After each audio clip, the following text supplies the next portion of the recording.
To do the Kitchener stitch, fasten off your yarn, leaving a long tail, and place it on a tapestry needle.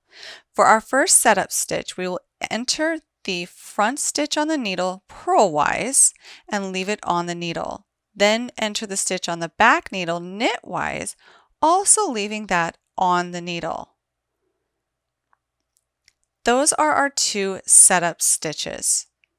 The next 4 steps will continue to repeat by inserting the front stitch knitwise and slipping off.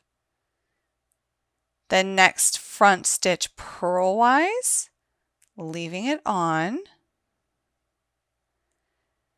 The first back stitch purlwise, and this one we will slip off. The next back stitch knitwise, and we will leave this on. You will repeat those 4 steps across. So once again, the front stitch knitwise and slip off, the next front stitch purlwise and leave on,